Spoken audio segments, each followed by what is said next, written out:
Welcome to Crushed Husband. Please like the video and subscribe. Let's begin.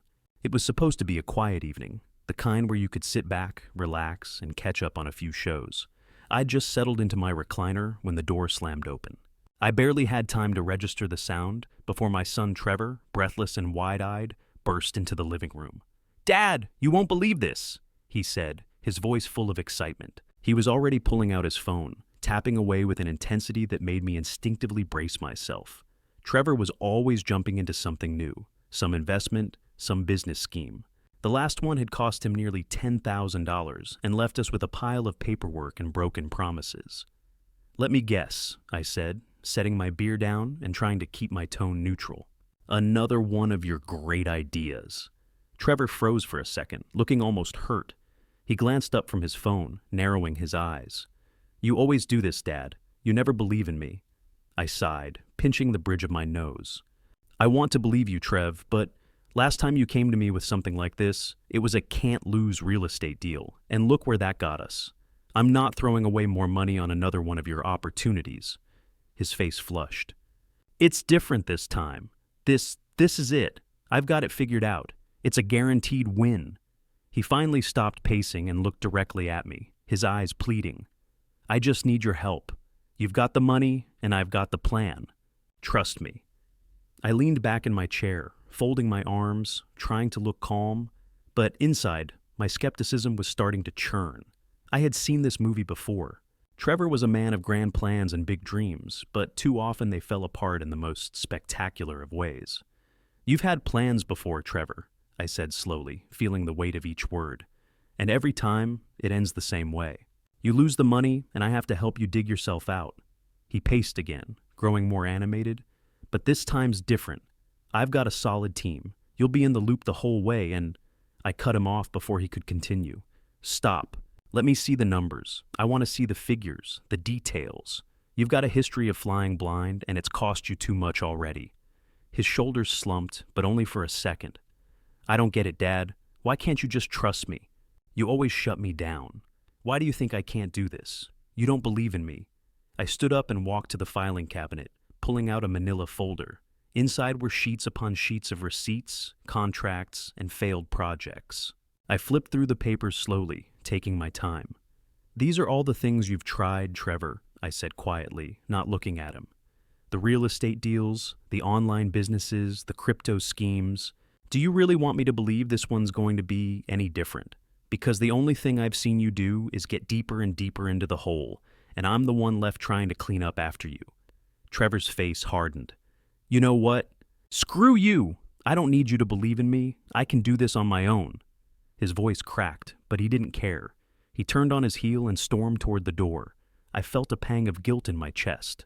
This wasn't how I wanted things to go. But the truth was, Trevor had been making reckless choices for years, and I couldn't keep bailing him out. "You can't just walk away from everything, Trevor," I called after him, my voice softer than I intended. "You can't just do this alone. You'll make the same mistakes, and you'll end up right back where you started." Trevor didn't stop. He didn't even look back. "Fine," he spat as he grabbed the doorknob. "I'll do it myself. You won't have to worry about me anymore." And with that, he was gone. The door slammed behind him, and I stood there, frozen, a knot in my stomach. A couple of minutes passed before I could gather the strength to sit back down. I felt the weight of everything, his failures, my failed attempts at helping him, the disappointment hanging in the air like a thick cloud. I wanted so badly to be proud of him, to see him succeed. But he kept repeating the same mistakes, and I wasn't sure how much longer I could just watch it happen. The house felt quieter after Trevor left. Too quiet. Like everything had shifted, and I was left in the aftermath of a storm I hadn't wanted to weather. I picked up my beer and took a long sip, staring at the papers on the coffee table. For a moment, I almost wished I could believe in him the way he wanted me to.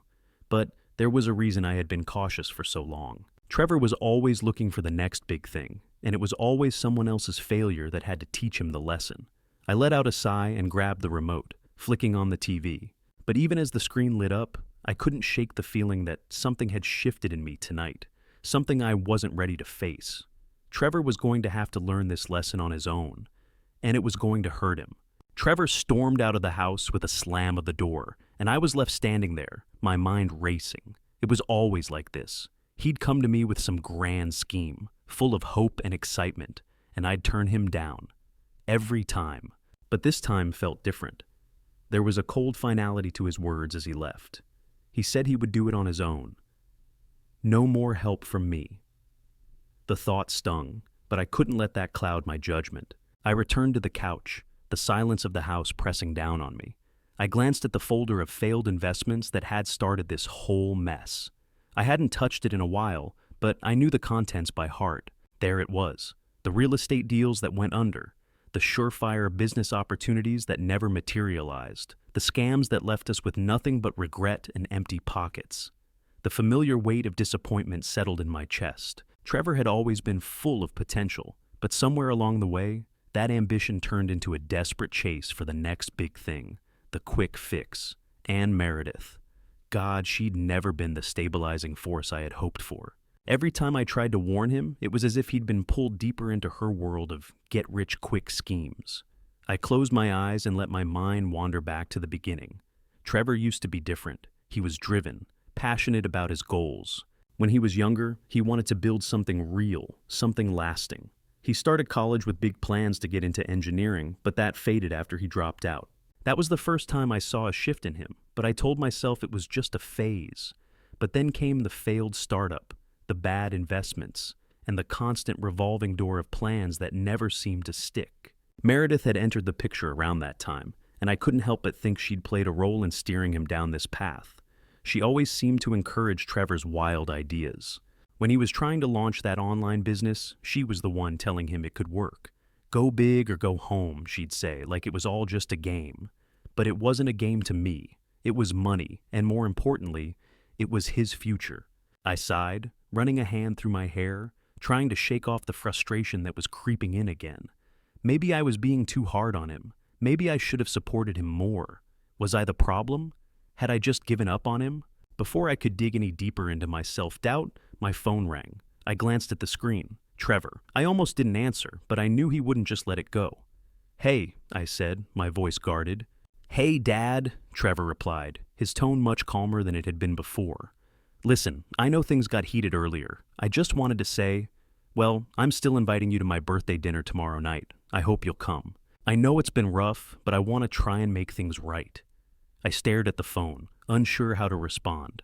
Trevor's sudden shift in tone caught me off guard. There was something sincere in his voice, but I couldn't shake the feeling that it was just another one of his attempts to smooth things over after a blow-up. You're still going through with it, huh? I said, my voice softer now. The dinner? Yeah, Trevor said quickly. It's just family. We'll keep it low-key. I know it's been complicated, but it would mean a lot to me if you came. Maybe we can talk things through. I paused, weighing my options. The idea of going to his birthday dinner seemed like a small step towards healing, but I didn't want to get dragged back into another one of his manipulations. Still, part of me wanted to believe that Trevor was trying. Maybe this would be the chance to make things right for both of us. All right, I'll come, I said finally. I'll bring a gift, nothing extravagant, just something modest. Trevor sounded relieved. Thanks, Dad. I really appreciate it. As the call ended, I put the phone down and leaned back in my chair. I wasn't sure what to expect tomorrow. Trevor had a way of making everything feel like it was going to work out, even when it was clear it wasn't. But maybe, just maybe, this dinner would be a turning point. I stood up and went to the closet, looking through the shelves. I didn't want to show up empty-handed, but I also didn't want to go overboard. I found a bottle of wine, nothing too fancy, but nice enough, and placed it in a gift bag. Tomorrow would tell me everything I needed to know. Could Trevor truly change, or was this just another in a long line of empty promises? With a deep breath, I set the wine down on the table, feeling both hopeful and wary. The decision had been made. Now all I could do was show up and see if anything was different. If not, well, I'd cross that bridge when I got to it. The doorbell rang, and I realized with a start that I'd been sitting in silence for far too long. It was time to face the storm. The evening felt like a strange blend of forced cheer and growing tension as I arrived at Trevor's house for his birthday celebration. At first glance, everything seemed picture perfect. The decorations were lavish, balloons in silver and gold, candles that smelled like cinnamon, and enough catered food to feed a small army. The table was set with fine crystal glasses, each one gleaming under the soft lighting. It felt out of place. I'd seen Trevor and Meredith struggle with money more than once, but tonight was different. This wasn't a humble family dinner. This was something staged, the kind of event people throw when they want to impress. And that worried me. Trevor greeted me with a wide smile, his eyes glistening with what I could only describe as forced enthusiasm. "Dad, I'm so glad you could make it." He clapped me on the back, a little too hard. His handshake felt stiff, as though he was trying to convince both of us that everything was fine. Meredith was by his side, her smile just as strained, but she gave me a quick hug. "It's so good to see you," she said, her voice too high-pitched, almost as if she was trying too hard to make things feel normal. I forced a smile, trying to play along. "Happy birthday, Trevor," I said, handing him the bottle of wine. "I brought something simple. Thought we could use a decent bottle." Trevor took it with a nod. "This is perfect, Dad. Perfect. Come on in. Let's catch up." But as I stepped inside, my unease only deepened. The guests weren't familiar. Most were strangers to me, faces I couldn't place, talking in hushed tones about investments, business schemes, and future opportunities. I overheard snippets of conversation like, "You're gonna love this new project," and "This property's value is about to skyrocket." It sounded like a crowd of hustlers, all trying to outdo each other with their next big thing. I grabbed a drink from the bar and tried to blend into the crowd, though it felt more like I was observing than participating. The more I listened, the more I realized how many of these people seemed to know Trevor from his various ventures, most of which I knew had failed. These were the kinds of people who always promised the next big win, the ones who would disappear once the money ran out. I didn't like the feeling. This wasn't the party of someone who was genuinely celebrating. This felt like the setup for something else. As I stood near the hors d'oeuvres, I caught sight of Trevor again. He was weaving through the guests, laughing a little too loudly at their jokes. It wasn't a joyful laugh. It was forced. And that was when I realized the whole thing felt staged. He was playing a part. "Hey, Dad!" Trevor's voice broke through my thoughts. "Come with me. I want to show you the new upstairs renovation." I started to follow him, but just before I could move, a small hand grabbed my arm. "Molly?" I asked, surprised to see my granddaughter looking up at me, her eyes wide with concern. "Grandpa, you have to leave," she whispered urgently. "Something's wrong." I could see the panic in her face. She wasn't joking. Molly was never one to overreact. "What's going on?" I asked, leaning down to her level. "I overheard them talking," she said, glancing nervously over her shoulder. "They're planning something. It's not good. Grandpa, please, you have to go." My heart started racing. The unease I'd been feeling all evening suddenly felt like a punch to the gut. It was one thing for me to sense something off. It was another entirely for Molly to be telling me this. I looked around, my eyes catching Trevor, who was now watching us from across the room, a tight smile on his face. The smile didn't reach his eyes. "Thank you, sweetie," I said, my voice low but steady. "You've done more than enough." I placed a hand on her shoulder and stood up straight, making eye contact with Trevor one last time. I didn't need to be told twice. I made my way to the door, ignoring the strange looks from the guests, my footsteps deliberate and measured. As I reached the door, I heard Trevor call out behind me, his voice louder than before. "Hey, where are you going?" But I didn't stop. I couldn't shake the feeling that something dark was brewing behind those walls, and no matter how hard I tried to ignore it, I knew in that moment that I was done being part of whatever game Trevor and Meredith were playing. It wasn't just a birthday party anymore, it was a trap, and I wasn't about to fall into it. I stepped outside, the cool night air hitting me like a slap to the face. Molly's warning echoed in my head, and I made a promise to myself that I wasn't going to ignore it. Whatever was going on inside that house, I had just barely avoided becoming part of it. For the first time that evening, I felt the weight of my decision settle over me. I wasn't going back. I couldn't. And as I drove away from Trevor's house, I knew that things had just changed. Whether Trevor realized it or not, the party was over. Now, the real work would begin. The drive home from Trevor's house was a blur of thoughts. My mind was racing, piecing together everything that had felt off about tonight's birthday party. The guests, the lavish decorations, the tension in the air. It was all too much for a simple family celebration. Something wasn't right. I pulled into the driveway and stepped out of the car, the cool night air filling my lungs. As I walked inside, the silence of the house seemed to close in around me. I kicked off my shoes and sank into the couch, trying to make sense of it all. Then, just as I was about to pour myself a drink to settle my nerves, my phone buzzed. It was Molly. "Grandpa," she said quickly when I answered, her voice tight. "I need to tell you something. You were right about everything."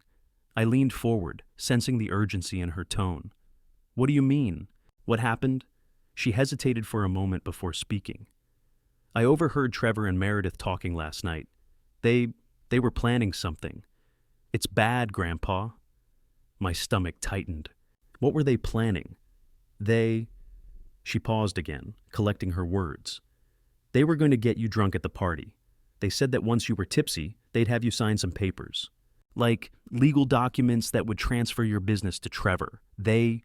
Molly's voice broke. "They were going to use you, Grandpa. They wanted to take everything from you." The words hit me like a punch to the gut. My head spun as Molly's account painted a chilling picture of the night I had just left. Trevor and Meredith had orchestrated the whole thing. The party, the strangers, the forced cheer. It had all been a setup to take advantage of me when I was vulnerable. The wine, the expensive food, the eager guests, they were all distractions. I swallowed hard, trying to process what she had just told me. "Molly, are you sure? Are you sure this wasn't just a misunderstanding?" "No," she replied firmly, her voice steady now. "I'm sure. They were talking about it right before you left. They were planning it out, and they weren't even hiding it. I heard enough to know they were trying to trap you." A cold shiver ran through me. My suspicions had been correct. The party wasn't just a celebration. It was a carefully orchestrated trap, and I had nearly walked straight into it. "Thank you, Molly," I said quietly, my voice thick with emotion. "You've saved me from something I didn't see coming." I hung up the phone, my mind reeling. I should have known better, but I was too caught up in the idea of things getting better with Trevor. He had always been my son, and no matter how many times he let me down, I kept thinking that maybe, just maybe, this time would be different. But now I had to deal with the consequences of trusting him, of letting him manipulate me one last time. The betrayal ran deeper than I could have imagined. This wasn't just about money. It was about respect, loyalty, and family. I stood up, my anger rising in my chest. I was done. Trevor and Meredith had crossed a line, and there would be no turning back. I couldn't let them get away with this, not after everything they'd put me through.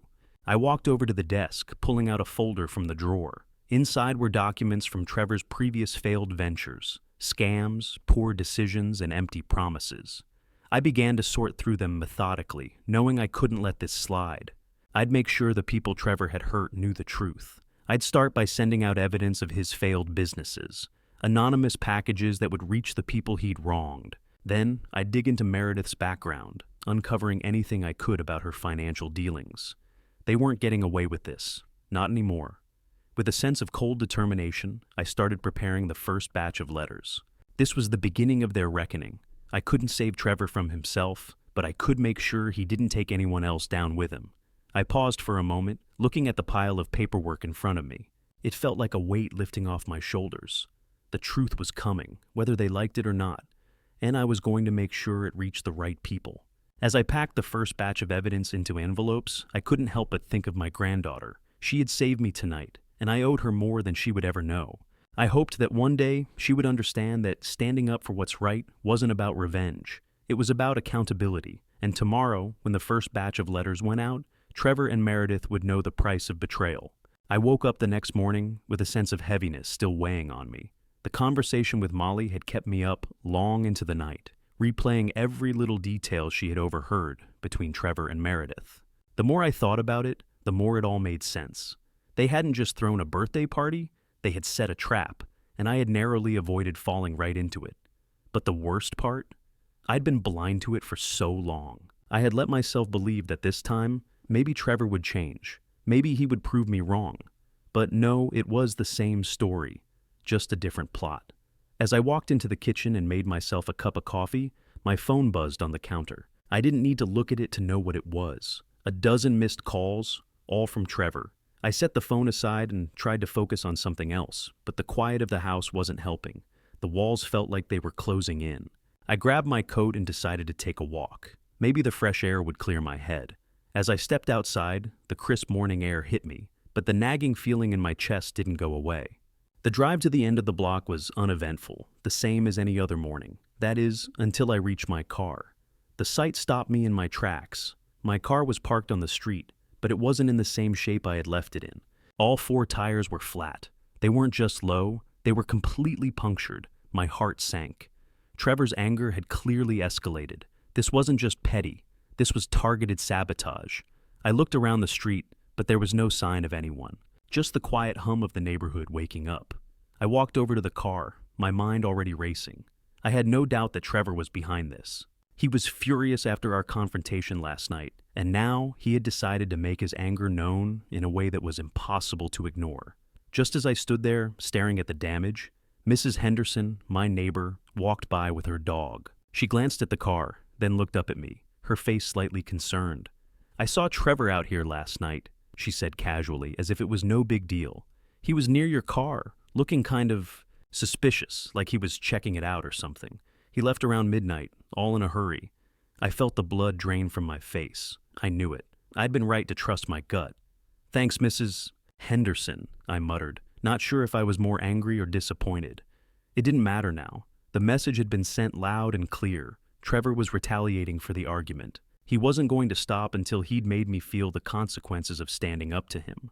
I stood there for a few more seconds, trying to keep my emotions in check, my hands clenched into fists. This was it. No more giving him the benefit of the doubt. No more hoping he'd come around. It was time for me to take action. I took a deep breath and walked back into the house. I needed a plan. This wasn't just about fixing the tires. It was about showing Trevor that there were consequences for his actions. He wanted to play dirty? Fine. But I'd make sure he didn't get away with it. I went to my desk and started pulling together the pieces of evidence that I had been collecting over the years. Trevor's failed businesses, the schemes, the broken promises. It was all there. I'd been too lenient, but not anymore. This was the final straw. I was done protecting him, done enabling him. It was time to make sure Trevor and Meredith faced the consequences of their betrayal. The plan was clear now. I wasn't just going to let this go. I was going to take them down, piece by piece. And this time, I wouldn't let myself be the one left holding the bag. The morning passed in a blur as I made preparations. My first step was obvious: legal action. I would file a report for the damage to my car. But more than that, I would start compiling all the evidence against Trevor's financial schemes. He had ruined so many lives with his manipulations, and it was time for those people to know the truth. Once the legal paperwork was underway, I began drafting anonymous letters. The people who had lost money to Trevor needed to know who he really was. They needed to understand that the failure wasn't their fault. It was his, and Meredith's. I would make sure their reputations were ruined. I took one last look at the list of names on my desk. These people deserved to know the truth, and I wasn't going to stop until they did. For the first time in a long time, I felt a sense of purpose. I wasn't just going to let Trevor continue his downward spiral unchecked. He was going to face the consequences of his actions, and I was going to make sure of it. As I sent the first batch of letters out, I couldn't help but feel a sense of relief. The wheels of retribution were in motion. Trevor's reckoning had finally begun. The day after discovering the damage to my car, I woke up with a new resolve. I had known Trevor was capable of selfishness, but this, the deliberate sabotage, was something I couldn't ignore. I spent the entire morning on the phone with insurance and getting my car towed to the mechanic. All the while, my mind kept drifting back to the previous evening's events. It was clear now. Trevor wasn't just angry, he was dangerous. His actions were becoming more desperate, and I had to act. I sat at my desk, the same folder of documents I'd pulled together last night still in front of me. But today, it wasn't just about the failed businesses and financial losses. It was about exposing Trevor's pattern of manipulation. I had spent years thinking that maybe, just maybe, he'd turn things around. But I could no longer ignore the truth. Trevor was a master at making others foot the bill for his mistakes. I began gathering more information: old business deals, records of shady financial activities, and emails from people who had fallen victim to his scams. It was all there, in plain sight.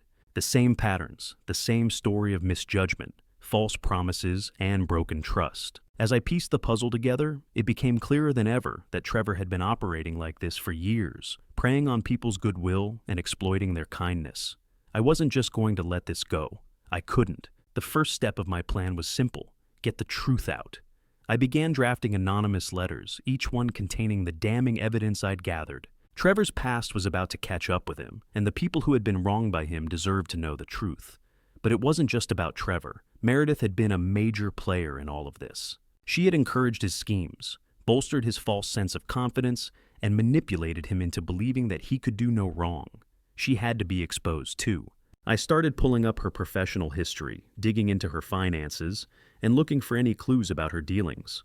It didn't take long to find what I needed: emails with investors, documents detailing suspicious transactions, and, most importantly, a pattern of deceit that mirrored Trevor's. With the evidence against both of them now neatly compiled, I set about preparing the first batch of anonymous packages. Each one would go to the people who had been burned by Trevor and Meredith's financial games.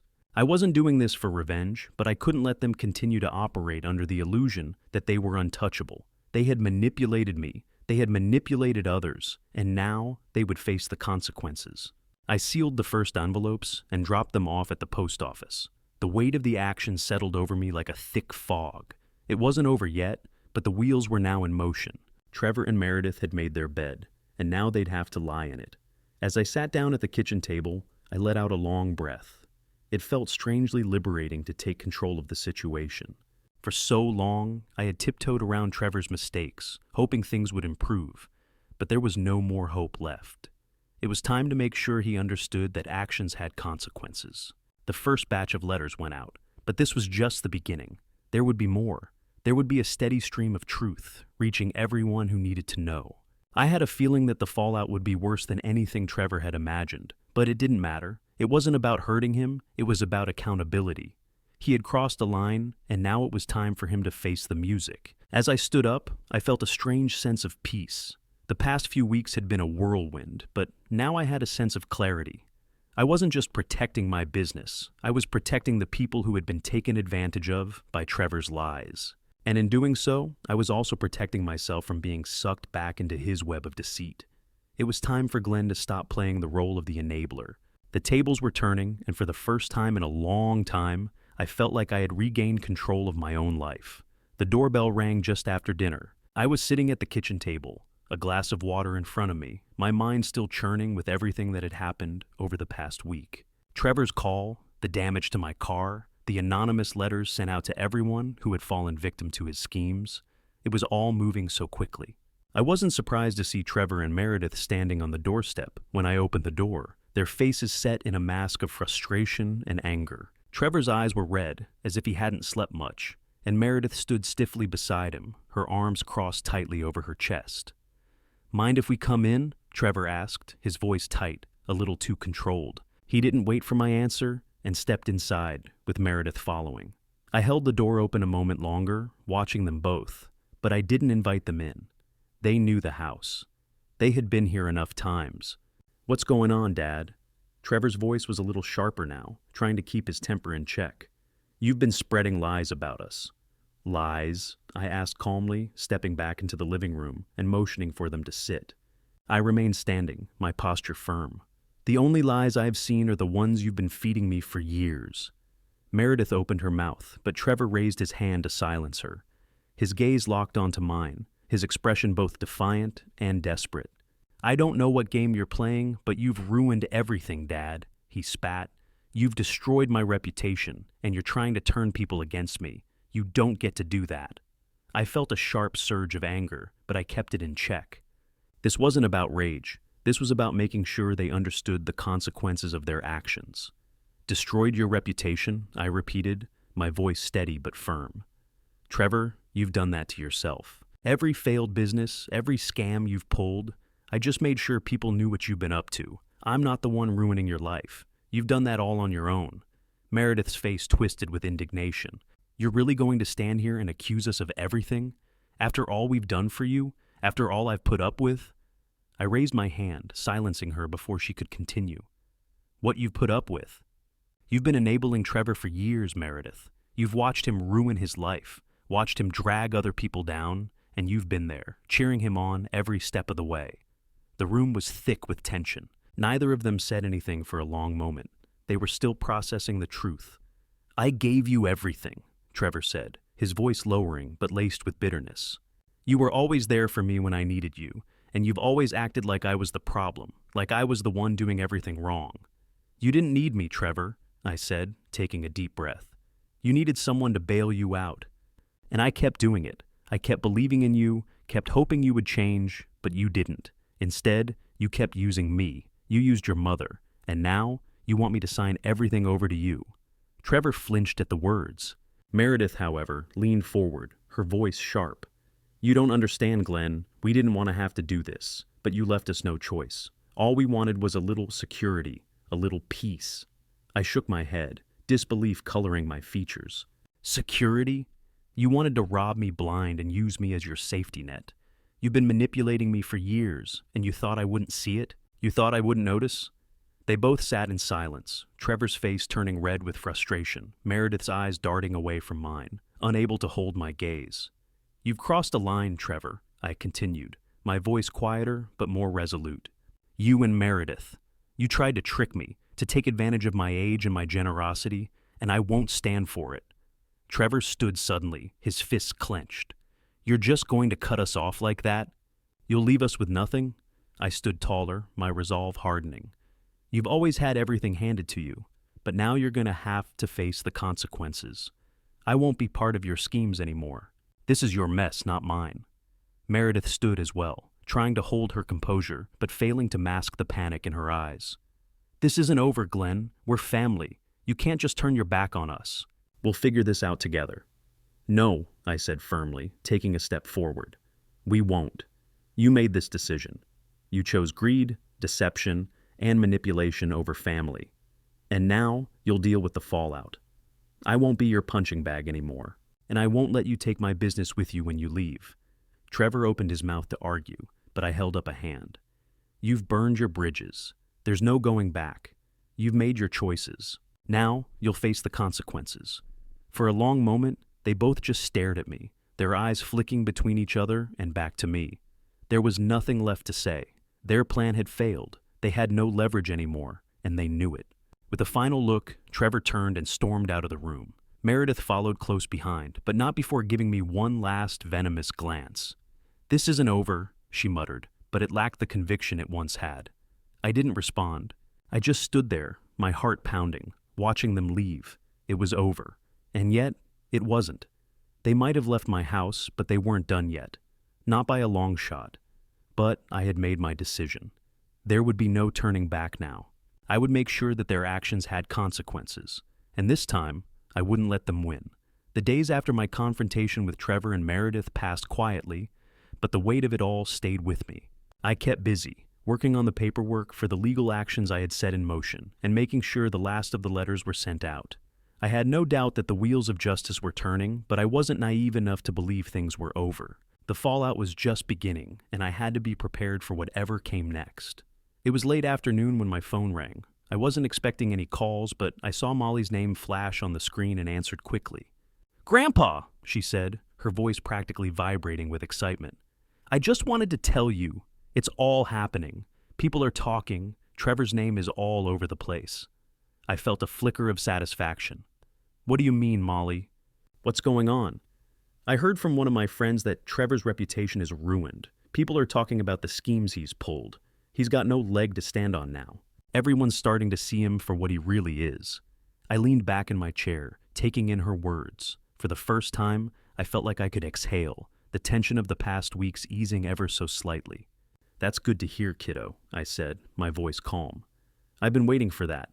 It was never about revenge, just accountability." "I know," Molly said, her voice full of admiration. "I'm really proud of you. You did the right thing." A lump formed in my throat. "Thanks, Molly. I couldn't have done it without you.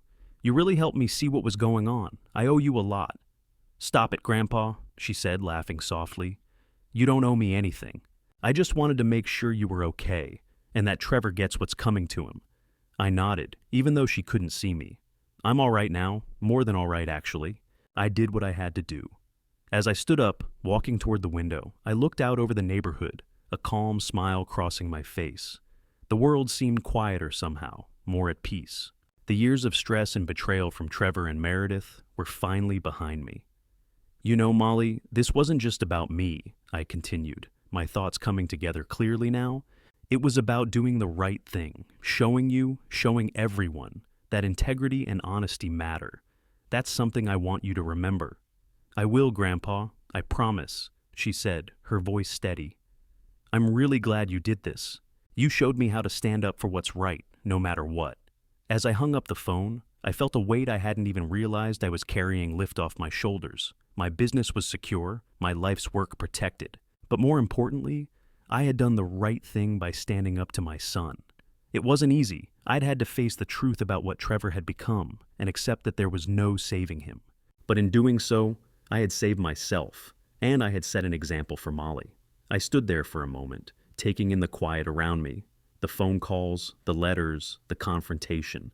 It was all behind me now. The justice I had sought had been delivered, not out of spite, but out of necessity. In the end, I had shown my granddaughter the value of standing firm in your beliefs, no matter the cost. I had done the right thing, and that knowledge filled me with a quiet sense of peace. For the first time in years, I felt a deep sense of calm, and as I gazed out at my quiet neighborhood, the setting sun casting long shadows across the street, I realized that despite everything, I had found the peace I had been searching for all along.